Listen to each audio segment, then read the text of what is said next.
Zaki, you're the host.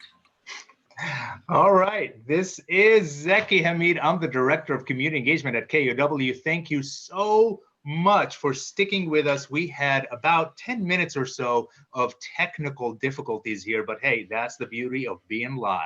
So welcome to the second episode of Are We Going to Be Okay? It has been 22 days since we were able to get a decent haircut, and 36 days since our appreciation for teachers has just shot through the roof. That is especially true for those of us with kids.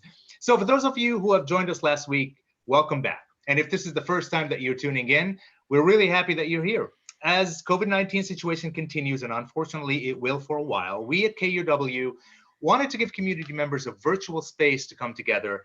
And let's face it, because we need to feel like a community again. So we're trying something a little bit different here.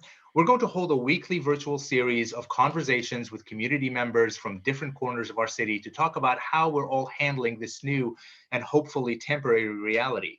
So each week, I, along with my co-host, whom I'll introduce in just a moment, and a special guest, will explore important tips and tactics of how to navigate this new reality. Each week, we'll have a theme. This week's theme is immigration. And also, we're going to have a short, fun segment at the end, so stay tuned for that. This week's segment that fun segment is going to be about parenting memes. So we want you to be a part of this conversation. So please send us your comments, your questions on whatever platform that you're watching this on. And you could also send your questions on Twitter and just use the handle at KUOW Engage.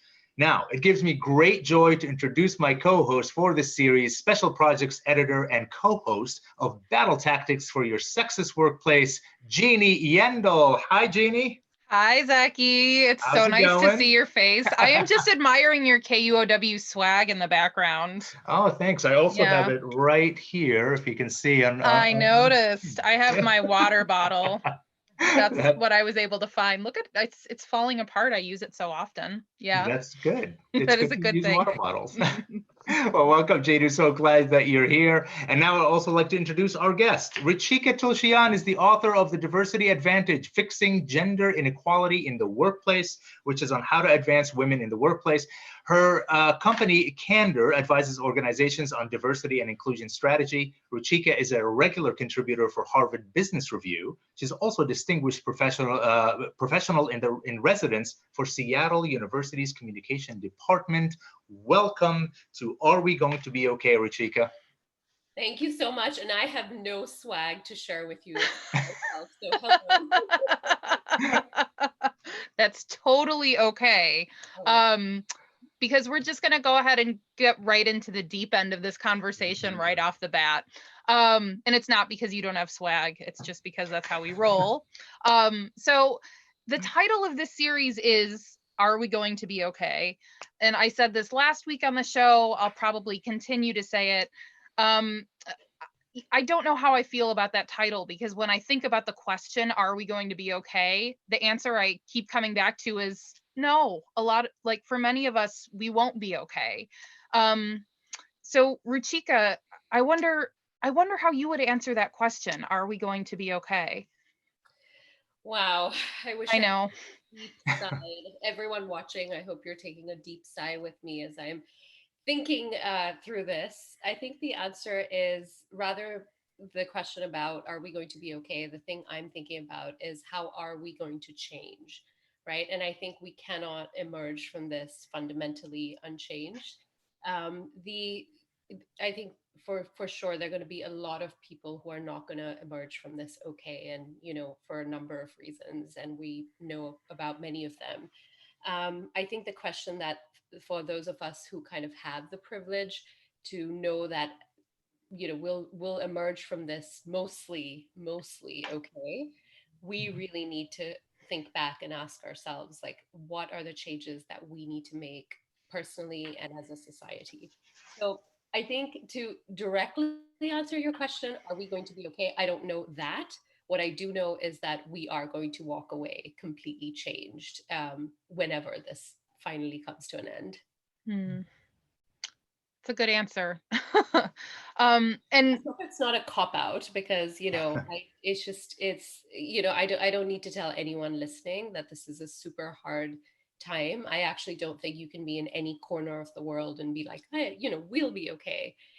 This is truly something that has impacted everyone all around the world in such a profound way. And you've been watching how this is unfolding, specifically, from your vantage point here as a Seattleite, but also you are from Singapore. And so you've been watching how that country has responded to the outbreak there. And sort of in the early days of this, which was last month, you know, Singapore was kind of held up as an example of a country that really quickly and decisively flattened the outbreak curve. I wonder, as a Seattleite and a Singaporean, how have you been thinking about that? Yeah, there's a constant tension and a conflict that I kind of live through and work through every single day. By the way, it's interesting. There's research to show that a lot of people are having these really, really vivid dreams slash Mhm. nightmares. And last night, my dream slash nightmare was I was trying to get on a flight to Singapore. And for some reason, I just kept circling the airport and I couldn't actually get on the Mm, flight. So there was this very psychological, subconscious, but also sometimes very, very conscious idea that like there's this choice that I have to make. I'm based in Seattle now. I have a son who is American, a husband who's American, and I'm Singaporean. So I have the choice to go back home without my partner and son. So the Singaporean government has basically made it available for any Singaporean who wants to return home. And over there, I have my mom and my sister, and loved family members and friends. And over here, I have family members and friends too. So I really feel that tension almost on a daily basis. And this was a question on my mind from January because Singapore had started seeing the outbreak much earlier, much before us, here in Washington State and in the United States. And it's been a question really on my mind, like, where do I go? What does home really mean for me?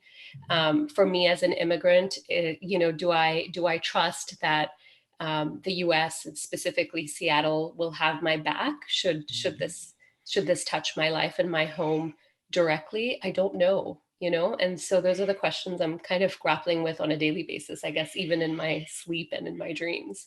mm, Yeah, I completely understand. I've been having those vivid dreams as well. And I think a lot of us have. And you're right. I read an article talking about the psychology behind that this is very normal right now.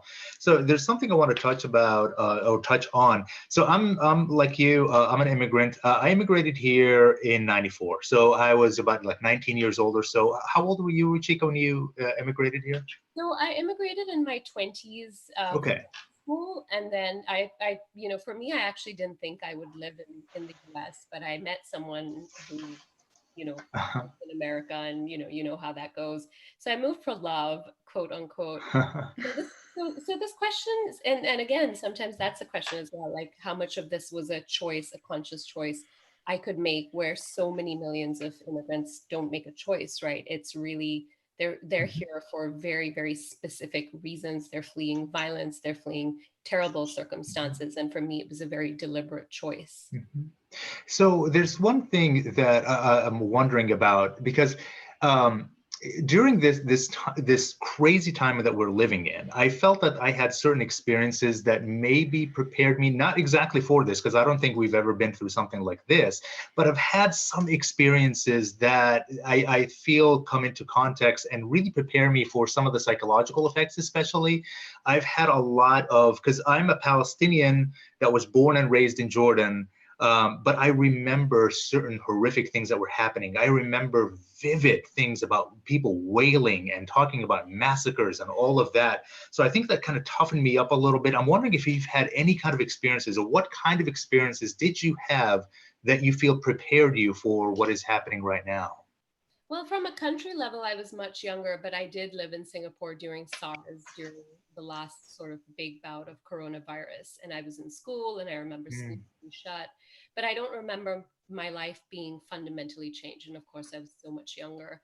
And you know what I think has been really hard in this is a lot of people, a lot of Americans, and especially again, not all Americans, because we know some Americans have faced so much of hardship for a number of years.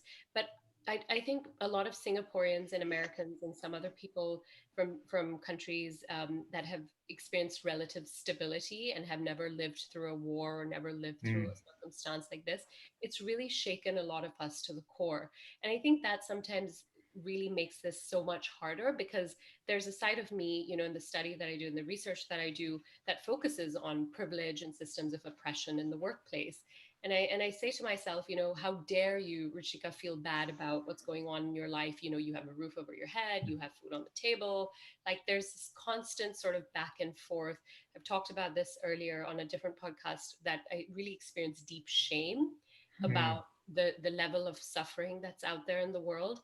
And at the other end of the spectrum, nothing has actually ever prepared me for dealing with something like this. And actually, the what's even thrown me even more off kilter is being in the United States, because I don't feel like we have a good handle of the situation. I actually feel like if I was in Singapore, and I know we're going to talk about that, I feel like the situation would feel so much more in control. Whether that's true or not, I don't know. But the perception of being sort of on a ship where there's no captain is very, very real for me, and that's something that nothing in my life has prepared me for. yeah. Hmm. Mm-hmm, mm-hmm, That's really interesting. One of the things that when we were first deciding what homework we wanted to look at for this show, you sent us an opinion piece from the Washington Post, from another journalist. She lives here in the United States. She's also Singaporean. Her name is Cheryl Lulian Tan, and she went back to Singapore um, just last month. I think March 25th is when she went back. It was one of the last flights she could get out of New York to Singapore. And as she was one of the U.S. travelers that the Singaporean government quarantined. They passed a law quarantining everyone from Britain and from the United States in hotel rooms that the government paid for. They paid for her food, 3 meals a day. And she called the law draconian in the piece, but then she also said that she thinks it's those kinds of rules that are going to save us all. You are nodding vigorously at all of this. What what thoughts came up for you as you read this piece? So much of what Cheryl wrote about in the piece is something I've grappled with, as a journalist. I actually, again, back to choice, I made this very deliberate choice that I didn't want to be a journalist in Singapore, because I realized that I would not be able to sort of write the pieces or report on things that, that really mattered to me. And so I think a lot of people who have left Singapore over the years for a number of reasons, whether, lack of freedom of speech, whether lack of sort of political, they mm-hmm. didn't feel like they agreed with the political system, to even very, very, very basic human rights. I have a number of friends who are in homosexual relationships who left because in Singapore gay marriage is not legalized, and the human rights of certain of couples who are married, couples who are same-sex couples, they don't have equal rights. So there's a lot of sort of other reasons for why people have left Singapore for all these years. And now, when we're in the midst of this huge pandemic, at a time where really people are suffering at such a great level, this is the time where you kind of wish you were part of a system Mm, which control it. And really, so much of data is showing that whether it's tracing, whether it's Mm-hmm. isolation, whether it's tracking, making sure that people are not, going out there infecting others when they have been exposed to the disease. I think that is where we really need to where people like me stop and ask ourselves, like, what's that worth? What's that worth? What is the price of freedom of speech, or what is the price of sort of being able to criticize your government? And is it a price, is the price of your life and your health, is that one that you're willing to bear? And I think that's another question that often comes up.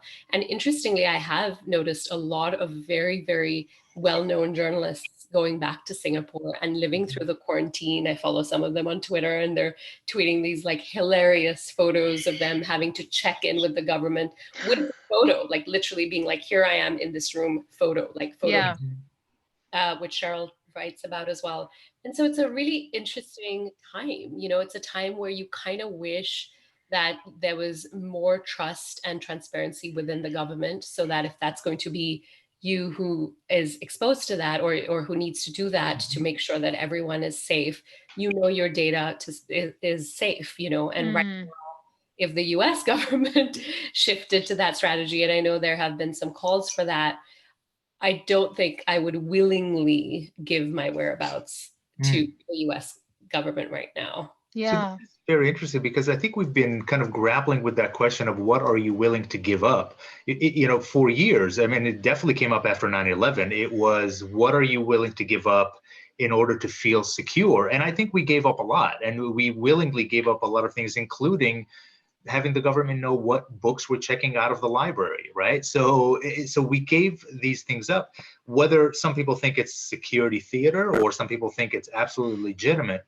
But I think I'm a little intrigued by about what you said about feeling a little apprehensive about giving something up here. Would you feel the same way in Singapore? No. So it's something about the United States government that you don't trust. So there's a couple of things here, and I want to be careful. I still am an immigrant. I'll say this, in Singapore, it's the way that you've been socialized, that's just the way, things are. I mean, you carry an identity card, which has your name, your date of birth, and your race. And it's sort of your passport around Singapore, right? So at every moment, pretty much, people know where you are. And this is well before the days of mobile phones and geolocation, etc. Over here, I think some of the worry that I have is I don't necessarily believe that data will be used for a good purpose, right? And right now, Mm. there's so much of sort of bickering. There's so much of sort of partisan politics around a disease that unfortunately, that does not discriminate, right? It does not discriminate who your candidate is, what you're thinking about from a political level. And yet it really feels like that's going to be the fallout. And that's something that I'm deeply worried about. If I have to give up my data and my location, and sort of be monitored, really surveilled, because that's what we're talking about. Will that be used for good, or will that Mm. be used for divisive politics? And at this moment, a lot of the information, the track record of how things have been in the last few years has told me that no, that data will likely not be used for good. Yeah. I mean, one of the other things that we know, just sort of talking about specifically what's happening in Singapore, but certainly we can expand this out to other countries, is that there has been an increase in cases there recently, and they're coming from the low-wage migrant workers in large part, and they're not being quarantined in hotel rooms by themselves, paid for by the government. They're being quarantined in the dorms that they live in, where they share rooms, where it's in some cases it's very crowded. And just this week, the Singaporean government basically said, well, we couldn't imagine, we just couldn't see this coming. We had no idea this was going to happen. Obviously, Singapore isn't the only place where social inequities are really being kind of laid bare, because of what's happening with coronavirus. But I do wonder what you think about that when you're sort of seeing that coming out of your home country. Yeah, I think it's a tragedy in a massive proportion. I think one of the very few sort of silver linings of what's happening right now is it is forcing us to ask questions across the world, and certainly here in the United States, like why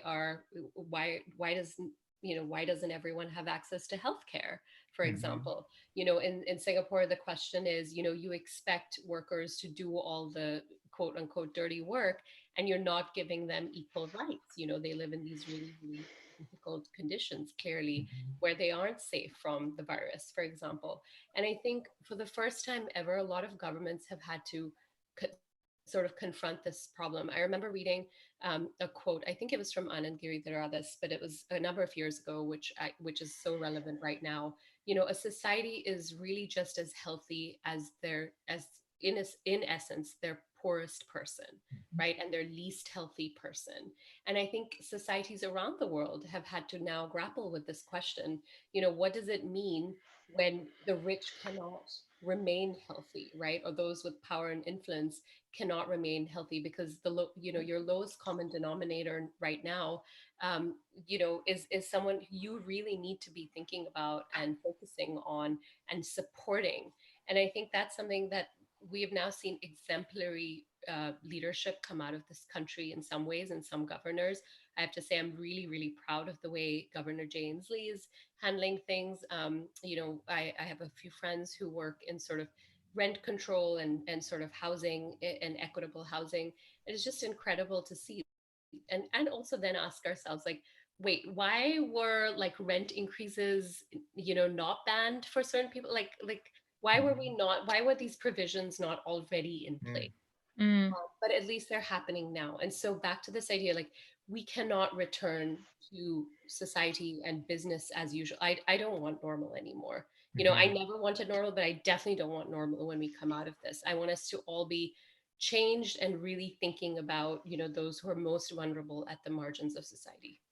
I just want to remind folks that are watching that if you have any questions, go ahead and just put them in the comment section, either on YouTube or Facebook, or you can always tweet at us at KUOW Engage and ask any questions that you have. I do want to ask you, Ruchika, about this to see how you feel about this. And I think the best way I can frame it is to tell you just a little bit of story about how I was viewing certain things about how Jordan was doing this. I read all of these stories about how Jordan was just killing it, was just doing everything that is fantastic, very authoritarian for sure. I mean, there was a solid curfew. They were arresting people that weren't complying. And in a way, like you, I said, yeah, I think this is good. But then I read a story that the news director and the owner of a news organization were arrested and thrown in jail for 14 days simply because they did a story about people complaining about the lockdown. I mean, a story that you would see on any given day in the United States. It is the most mundane story, 14 days in jail. And that reminded me of like, well, this is one of the reasons why I definitely left and I don't want to go back. So there's that push and pull. So when you see these kind of inequities, we all feel, have our own feelings about them. But how do you feel when some of these inequities come from your home country? Yeah, it's really very hard to deal with, right? And it's this position of incredible privilege that certain people have wherever they go, like myself, right? Like when I go back to Singapore, if I went back, I would also be quarantined in a hotel room and have 3 meals paid for, right? Over here, I have access to healthcare. I'm going to walk away from the situation mostly unscathed, even if I do contract the virus, as someone in my family does. I hope it doesn't, but I hope that if we do, we'll walk away largely healthy because we have those provisions. And so this is a time for people like me, people with privilege, to really ask ourselves, like, where where can we focus our energies to sort of flatten some of those inequities, using the flatten the curve sort of analogy? Where can we use our privilege to do that? And one place that I've been, that I've been wanting to support, and I finally did recently, is make a donation to the community kitchen at Musang, the Filipino X restaurant that had recently opened and then turned into sort of a community kitchen right in the early days of the coronavirus breaking out. And I'm not trying to be blasé, like, oh, you do this and it's all over. Of course, there's so much work to be done, but it's really about thinking about, okay, based on all the resources I have, how can I be the one who who does the best I can to sort of flatten some of those systems of inequity, which, yes, governments have created, which, yes, governments have benefited from, both in all the countries, that we all collectively come from, in the societies we live in. And indeed, when I read about some of the things that are happening in Singapore, it does make me sad. At the same time, I will say, and this is not trying to take a position on one government over the other, but I will say, like, in Singapore, at the end of the day, even if you are a migrant worker, you're an immigrant, you still have access to healthcare. You still do. And in this country, I'm sad to say that I don't know that many immigrants do. Many Americans do not. Many Americans do not. So that's a question that I have as well, and I find that deplorable as well. Okay, listen. We're supposed to transition and we're supposed to talk about another topic now. And I will tell you, I don't know how to make this segue smooth. So we're just going to all hold on tight and make this segue. Okay, wait, Yes. I have something to say. Yes. I have to say that, that there's deep pain and suffering in the world. I did say this. I want to reiterate that. I also feel that if we constantly focus only on the pain and suffering, then we're not going to be able to walk out of this with sort of the resilience to make some of the changes that we're looking for. Which is why I'm really glad we're talking about, lighter topics, because at the end of the day, we are as journalists, the two of you are practicing journalists. I'm a former journalist. I'm bombarded. I mean, I'm on Twitter all the time. I want to know exactly what's happening every minute. Yeah. That global perspective, and then I want to know what's happening to my grandmother who's in lockdown in India. I want to know what's happening to my my best friend who's a doctor in South Africa. Like, I'm keeping up with this news, and there's so much of pain and suffering and heaviness. And so I'm glad that we're talking about lighter stuff too. Okay. Thank you for making that easy. You just made that segue. Thank you so much, because now we are going to talk about your homework assignment. Parenting memes. I was really nice work. Really nice work, Ruchika. I didn't put together the memes though, by the way, and I hate memes, but when I found these, I was like, oh my gosh. I mean, yeah, I'm not with you on that one. Zeki also dislikes memes. I do. I think they're overly simplistic. Immigrant perspective, we have no sense of humor, right? Oh, I mean, but also, I mean, Ruchika, you have your son is under the age of 5. Zeki's kid and my kid are a little bit older than that. So I can see how parenting memes might be enjoyable at this moment, but I do feel like I should ask you, and I'm going to try and do this as blandly as possible. How is it going trying to work from home and parent a young child during a pandemic? I don't know if I pulled that off. You did brilliantly. Oh, thanks. You made the question seem easy, but it was probably harder than the last segment we just went through.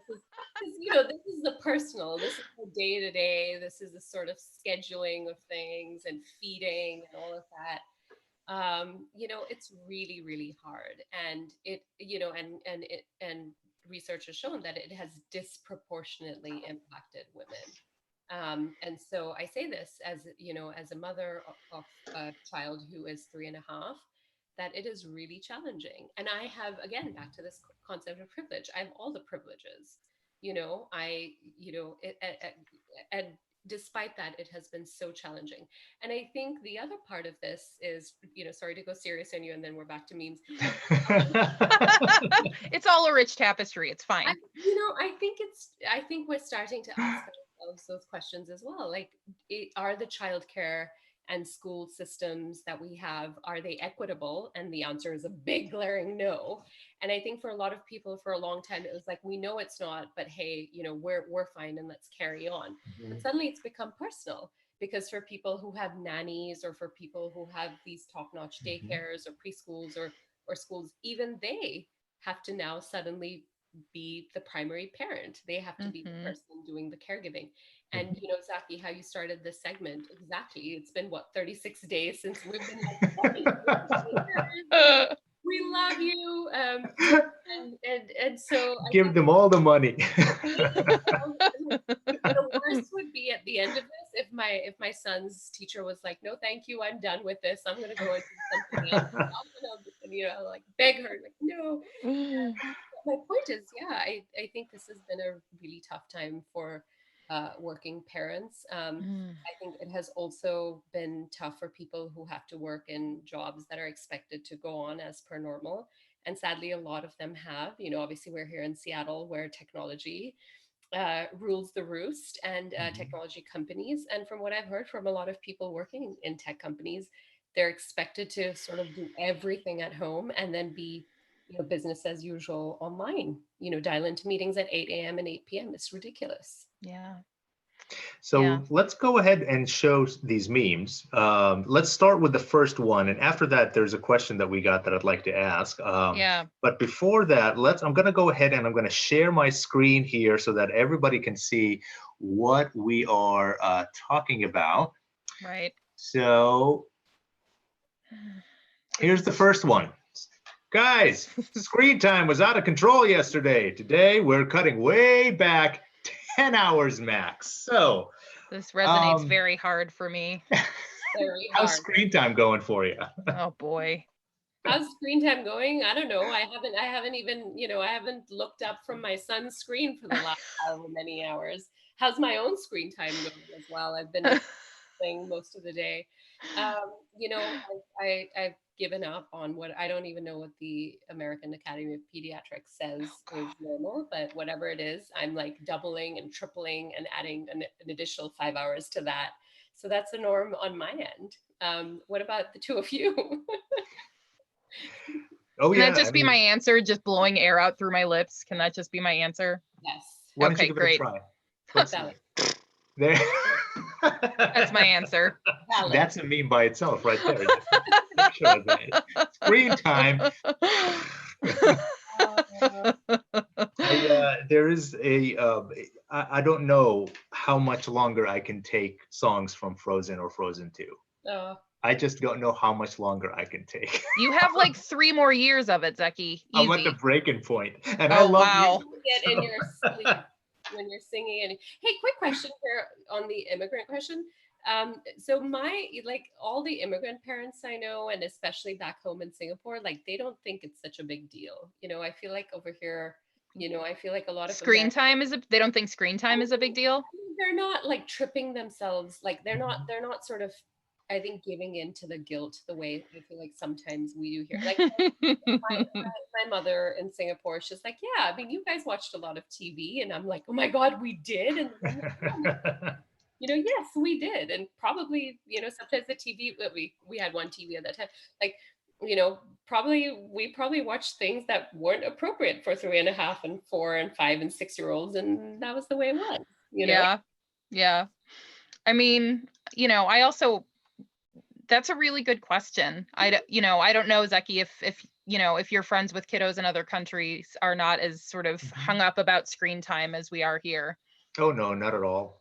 Not at all. We watched a lot of TV. I mean, well, relatively speaking, we only had like 2 channels back in the day, but we watched the heck out of those 2 channels. Yeah. This is loosely related to a question that we got from somebody who's watching. This is from Kyle, who says that they are not a parent, but they have friends who have a newborn, and they're wondering how they can help from afar. It's a hard question right now. Mm-hmm. It's a hard question. And I will say, in my entire life, I've never felt as isolated as I did when I had a newborn. Mm-hmm. And I remember when my husband returned to work the first day, like literally I was waiting at the doorstep with this baby in my arms and I was like breaking down. It's super, super hard. I think that the number one thing that really helps is meals, and if there's a way you can order food for them, you can drop food off for them. That would have been really helpful, I think, for me back in the day, because, I just can't imagine now having to feed myself, feed a baby, and, if especially if I'm by myself, that would be really challenging. So I'd start with meals. I would, I'd offer sort of whatever else. And sometimes I think the best question to ask is, what do you need? What do you need right now? How can I be there for you? Even if you just want me to, like on FaceTime, if you want to go for like 10 minutes and just, like just lie down for 10 minutes, like I can FaceTime, with your baby and just like watch and make sure that like you sleep or whatever. I mean, we have to come up with creative solutions right now. So asking and just knowing that someone's there looking out for you would probably go a really long way. But wow, I really feel for very new mothers right now. I have a number of friends who are pregnant. I have a number of friends who are pregnant with parents outside the country who don't know when if their parents can be there or their moms can be there for their own births, and it's a tricky time, or their partners for that matter, right? So Yeah. So we're going Yeah. to go ahead and since we're kind of running short on time on this segment, but we have some really cool memes. So here's what I'm going to do. I'm going to just go through them, and then feel free to Okay. comment as we kind of go through these, so that we can get as many as we can, because they're really Okay. good. Zach, you can say that I talk too much. It's fine. Oh no, this is Oh, you are the guest. This is your show, my friend. no. No. Yeah. This is your show. Yeah. So let's take a look at this one. Oh my God. There's a Okay. good one, a Barbie one. Me trying to work from home, watch my kids, stay hydrated, not be broke, stay quarantined, find toilet paper, wash my hands, and stop touching my freaking face. Yes. So, okay. I looked like this before today's segment. It was very hard to pull my hair. Oh my gosh. There is no, I mean, I may as well just tell everyone who's watching now, I'm still wearing pajama pants. It was that kind of day. I'm wearing Yeah. pajama pants underneath all of this. Ruchika, bless your heart for being there and saying that too. Thank you. But I do feel like it's worth pointing out that, like, I don't know if this meme would have worked as well if it was Ken all messed up like this. Ooh, It that's does, yep. as you pointed out earlier, Ruchika, a lot of the sort of extra labor of this, is it's falling on women. I'm wondering, what your thoughts are on that. My friend who is also wearing pajama pants right now. My thoughts are, yes, it's really tough. Like my, and I hate throwing him under the bus right now, but my husband to like more than 6 hours worth of meetings, without having a shower, like without combing his hair, really. He puts on like one zip up hoodie and he's done. There's no way I can do that. I do some work. There's no way I can show up to my client meetings like that. I think just really quickly, I also think this is a very tough time. Like if you have a young child, we talk about like showing grace and like things, business isn't as usual. But I do think for a lot of women, like even myself, I don't feel comfortable with my son being on the screen or if he comes in and interrupts, because I do think a lot of women, especially women who've been told like, your brand of leadership is not welcome here. For a lot of us, we do have to work that extra hard to pretend like, we're perfectly put together and whatnot. So while I find that meme really funny, I do also find it really sad. And from BTSW days, Jeannie, I talk about laughing but crying on the inside, and that's literally the laugh cry. Yeah, the laugh cry is literally what I'm doing like all day, every day these days. So let's go ahead and go through some more of these right now. So the next one here, hold on a second here. And it is stuck for some reason on this one. There we go. I know. There we go.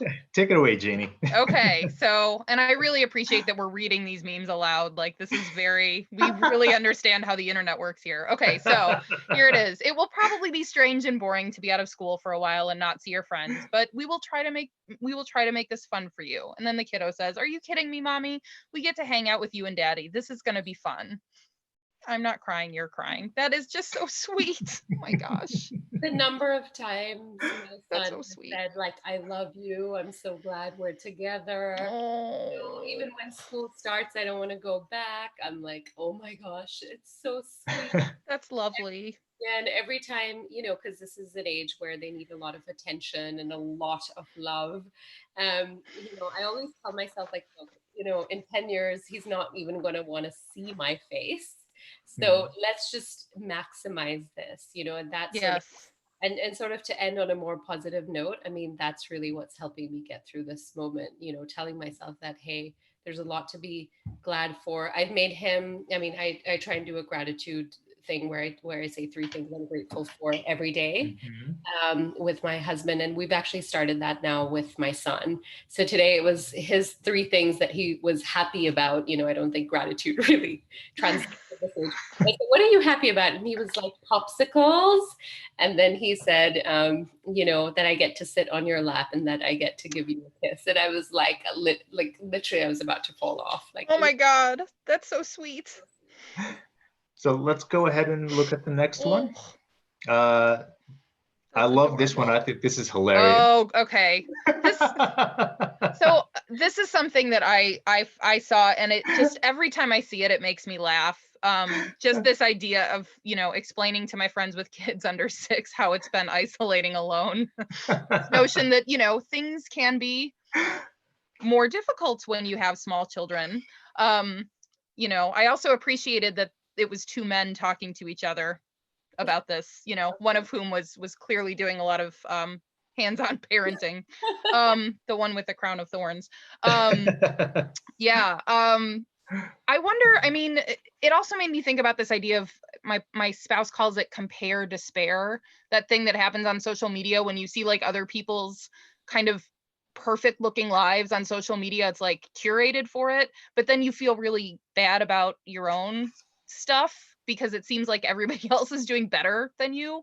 Have you had that experience at all, Ruchika? I mean, even with, maybe not parenting memes, but other parents and sort of what they're showcasing about what's the eye roll said a lot. Please Yes. give voice to the eye roll. Do I need to? Doesn't my eye roll say everything that needs to be I think that said it all. It's true. I'll say this. I'll say this. I think the competition, at the end of the day, and I'm trying to be all wise about it and like Zen and whatnot, but I really think this is not the type of competition, and maybe people are putting things up because they feel, they need to, or it gives them the validation they need, or it gives them something to do. I don't know. The one thing I will say, which worked well in my favor, is I saw someone, who has this amazing schedule laid out and baking fresh food and like is also painting like these amazing artworks. And her son is my son's age. So she lives in a different country. And so I just reached out to her and I said, hey, do you have any ideas on what I could do to occupy my son? Because I have no idea, I'm going crazy. And she had some great ideas. So I was like, please share those tips. And I will never be able to have the sort of schedule that I've seen, online. Some parents have like every 5 minutes scheduled out for their children. There's no way. And pretty much anything I try and schedule is thrown out of the window by like 11 a.m. Yes. Even make it that far. But it was nice to have 1 or 2 ideas sort of shared. So I think we can look at that and be like, oh, they're being terrible, and oh, they're trying to put me down and I feel terrible about it.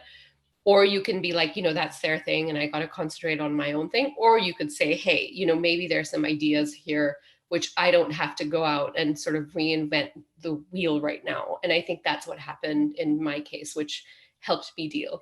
I think what's harder, I will say, is like all these people, doing all this amazing food and like these, gourmet meals and like these like bespoke cocktails. And I'm like, what? Like, just give me a piece of toast right now, that's very, and that's, for me, that's sort of been more where, where I've been feeling a bit like, oh, like, why am I eating like such a slob right now? Oh.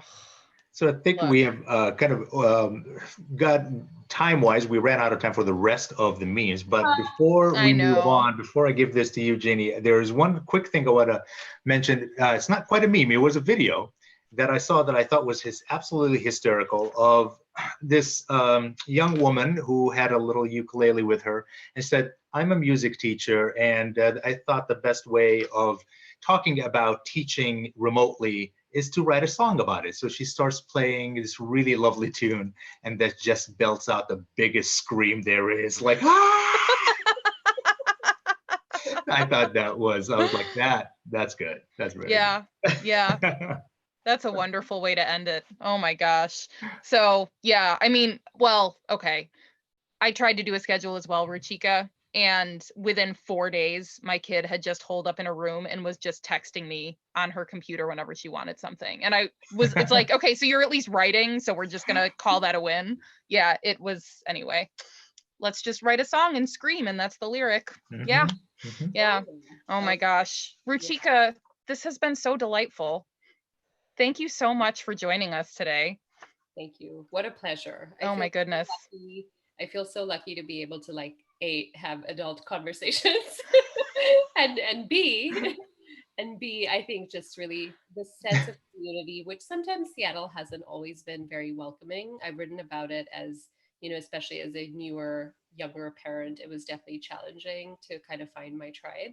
So it really feels like while we're going through this whole isolation thing, it's nice to know that there are people out there who, we can process with, that we can kind of feel all the feelings with. Mm. Mhm. Yeah. Yeah. Yeah. Thank you for helping us make community tonight. We really appreciate it. Ruchika Tulshyan is the author of the book, The Diversity Advantage, Fixing Gender Inequality in the Workplace. And it's really been fun talking with you. And also thank you to everybody who's watching, everybody who had questions. Thanks for hanging with us while we figured out our technical difficulties. And we will be doing this every week. And our next episode of Are We Gonna Be Okay will happen Thursday, the 23rd at 7 p.m. Seattle time. We'll be talking with podcaster and mental health advocate Aisha Brown. You can find out more information and register for that at kuow.org/events. And you can find out what Aisha's homework assignment is by looking on KUOW's YouTube page or looking in the comments of KUOW's Facebook page if you want to get a jump on our homework assignment for next week's show. And I got to say that next week's show is going to be about self-care. So that's, I think, a very needed conversation to be had. And of course, where you just saw, we like to do a little fun thing towards the end. And today we did memes. Next one, we're going to talk fashion. So that's something that y'all do not want to miss. No pajamas next time, okay? Oh, yoga pants can be fashionable, can't they? I guess we'll find out. I don't know. Yeah, I guess we'll find out. Yeah. Well, So yeah, go ahead, Jenny. Oh, I was just going to say that, if you didn't get a chance to ask any questions or anything like that, please get in touch if you have ideas for future episodes. Get in touch at engage@kuow.org or tweet us at KUOWengage. And Ruchika, before we go, do you have any final thoughts on memes or fashion or community that you'd like to share?